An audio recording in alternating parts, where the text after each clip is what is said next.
Primeira leitura.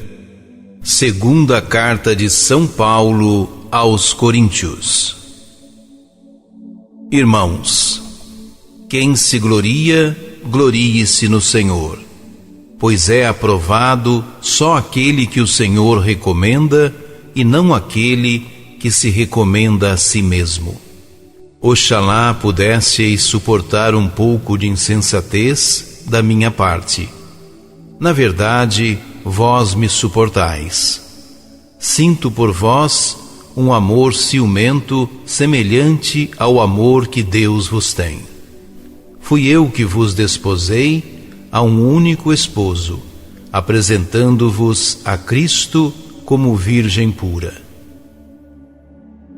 Palavra do Senhor.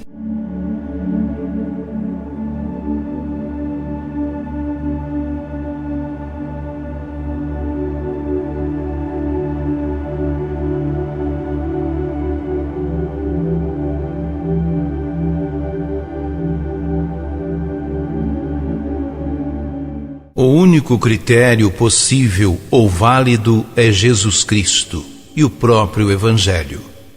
Ninguém pode colocar em si mesmo o critério ou o peso da avaliação, pois estaria se apresentando como fim a ser buscado. Paulo está, nesse texto, apresentando seu apostolado, não a partir de si ou para gloriar-se, mas fundamentando tudo na vontade de Deus. Trata-se, então, do trabalho do Senhor, que toma corpo em Paulo, mas cujos méritos pertencem a Deus unicamente.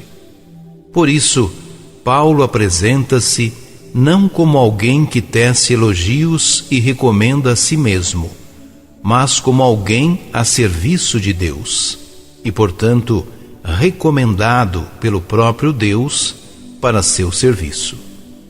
Esse tom também é em resposta ao que a comunidade está vivendo e mesmo às objeções que seu discurso encontra. Alguns que se julgam importantes ou superiores em autoridade, mas que fundamentam essa autoridade e importância em si mesmos e por isso não tem validade alguma, segundo Paulo. São contrapostos à atitude de humildade e confiança em Deus. Isso tem a ver também com a resposta possível diante do chamado de Deus. Esse chamado não é exclusivo de Paulo. Pelo contrário, ele se estende a todos os que ouvem a boa nova e querem assumir o compromisso que ela exige.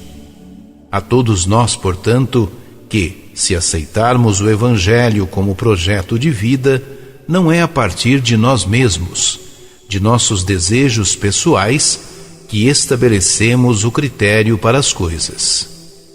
Tudo gira em torno de Deus. Ele é o centro. Deus, portanto, é quem dá sentido e legitimidade às coisas que fazemos no dia a dia, desde que, e na proporção do que aquilo que fazemos seja o trabalho do reino.